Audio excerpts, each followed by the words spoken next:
Hidup manusia diibaratkan seperti buku. Setidaknya itulah yang kitab suci katakan, bahwa hidup manusia bagaikan kitab terbuka yang bisa dibaca oleh orang lain. Tulisan-tulisannya itu adalah pengalaman-pengalaman, kesaksian-kesaksian, atau kisah-kisah hidup yang penuh dengan duka sekaligus juga suka. Ada air mata tapi juga ada mata air yang menyejukkan.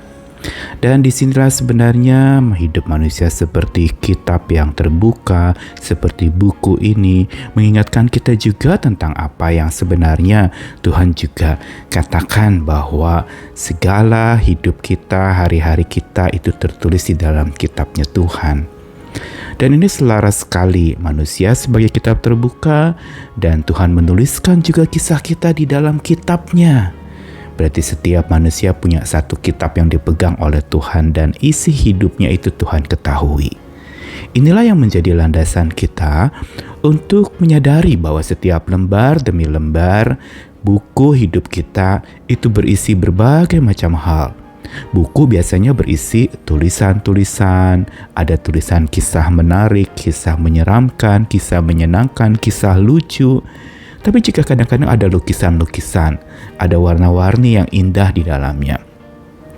Dan karenanya sebentar lagi kita akan mengakhiri tahun ini, dan sebelum tutup buku hidup kita selama 1 tahun, tentu saja tutup buku bukan berarti tutup usia, kita diajak untuk periksa lagi lembar demi lembar hari yang sudah berlalu. Seperti seorang penulis, setelah selesai menuliskan kisahnya atau isi bukunya, dia akan periksa ulang. Apakah ada kalimat-kalimat salah? Apakah ada kisah-kisah yang memang menyentuh? Atau adakah yang perlu diedit atau dihapuskan? Tapi semua ada dalam satu buku, yaitu buku hidup kita. Karenanya sebelum tutup buku setahun, kita perlu betul-betul hidup dituntun oleh Tuhan kita. Saya Nikolas Kurniawan kembali menemani dalam Sabda Tuhan hari ini dari beberapa ayat. Pertama dari Mazmur 139 ayat yang ke-16. Matamu melihat selagi aku bakal anak, dan dalam kitabmu semuanya tertulis hari-hari yang akan dibentuk sebelum ada satupun daripadanya. Lalu kemudian bagian kedua ratapan 3 ayat 39 sampai 40. Mengapa orang hidup mengeluh? Biarlah setiap orang mengeluh tentang dosanya. Marilah kita menyelidiki dan memeriksa hidup kita dan berpaling kepada Tuhan. Satu bagian lagi ayat yang sudah terkenal, Roma 8 ayat 28. Kita tahu sekarang bahwa Allah turut bekerja dalam segala sesuatu untuk datangkan kebaikan bagi mereka yang mengasihi Dia, yaitu bagi mereka yang terpanggil sesuai dengan rencana Allah. Lembar demi lembar peristiwa yang kita alami dalam hidup di buku kehidupan kita selama 1 tahun di hari-hari yang sudah berlalu itu sesungguhnya memberitahukan kepada kita tentang bagaimana Tuhan campur tangan di dalamnya. Kalau orang menulis kisah hidupnya disebut biografi, tetapi kita harus melihat bahwa ada teografi, yaitu catatan Tuhan dalam setiap kehidupan kita, tahap demi tahap, langkah demi langkah, naik turunnya kita, itu ada Tuhan. Susah senangnya kita, ada Tuhan. Sehat sakitnya kita, ada Tuhan. Karenanya buku biografi kita harusnya juga disebut sebagai buku teografi, catatan Tuhan tentang kita. Sebagaimana Mazmur tadi katakan bahwa dalam buku Tuhan semua hari-hari kita tercatat rapi. Sejak lahir, bahkan sebelum kita lahir, sebelum kita ada di dunia ini, Tuhan sudah pegang bukunya. Tuhan sudah catatkan tentang kehidupan setiap kita. Dia punya rancangan dan rencananya indah untuk setiap orang yang menjalaninya. Dan bukan saja di dalam Mazmur yang dikatakan bahwa buku hidup kita itu ada dipegang oleh Tuhan, tetapi yang kedua di dalam bacaan kita di ratapan, ini merupakan satu tulisan Yeremia yang mengajak orang-orang yang mengeluh itu untuk kembali lagi memeriksa apa yang dikeluhkan. Biarlah setiap orang mengeluh tentang dosanya. Satu-satunya keluhan yang Tuhan kehendaki adalah mengeluh tentang dosa kita. bukan mengeluh tentang kesusahan kita, sakit kita, atau beratnya beban hidup kita, bukan mengeluh karena kita tidak mendapatkan apa yang kita inginkan. Tetapi marilah kita periksa keluhan kita, makanya dikatakan mari kita selidiki dan periksa hidup kita. Apa yang buat kita mengeluh? Dan berpalinglah kepada Tuhan sehingga keluhan-keluhan kita adalah keluhan yang arahnya ditujukan kepada Tuhan dan bukan menjadi sebuah kemarahan, bukan juga menjadi sebuah keluhan yang sekedar luapan emosi dari hati kita. Dan ratapan mencatat, selidiki, periksa hidup kita, sama seperti buku hidup kita perlu dibuka lembar demi lembar.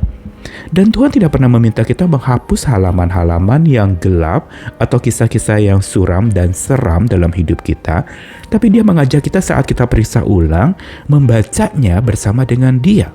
Membaca kisah-kisah kita yang sudah berlalu bersama dengan Tuhan yang menyertai kita dan tidak pernah berlalu dari hidup kita, saat suka maupun duka, saat terang maupun gelap.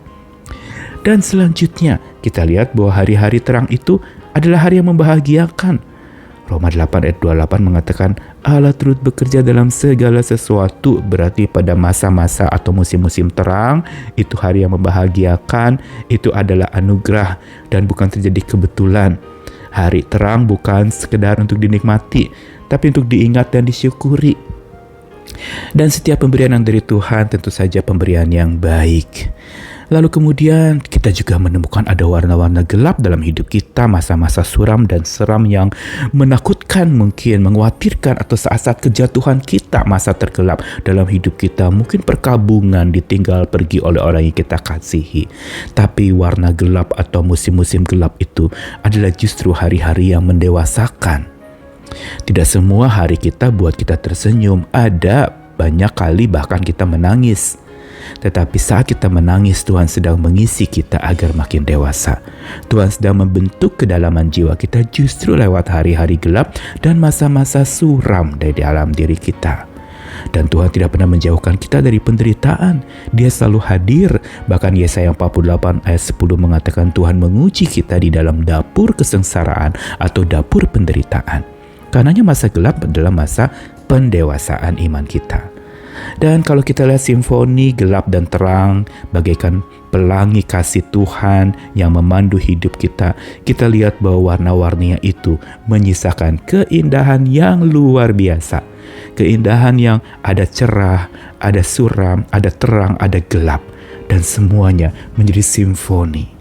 Karena mari kita tutup buku tahun hidup kita selama 1 tahun ini dengan iman dan syukur.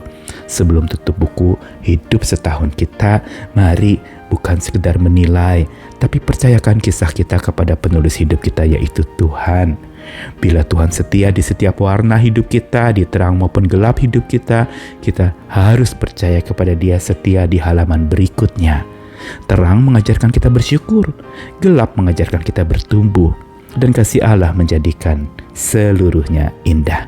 Tuhan mengasihi kita sekalian. Ayo siap-siap menutup tahun ini dengan penuh sukacita dan syukur. Begitu juga sapa hari ini akan ditutup hari ini, baru dibuka lagi nanti di tahun mendatang. Tuhan mengasihi kita sekalian, dan jangan lupa tetap bersyukur, dan bersyukur untuk terang gelap hidup kita, untuk suram tetapi tentram juga hidup kita, untuk segala apa yang Tuhan sudah kerjakan. Dengan bersyukur kita melihat ada keindahan. Mari jalani, tutup dan buka tahun nanti dengan hati yang terus terbuka kepada Tuhan. Amin.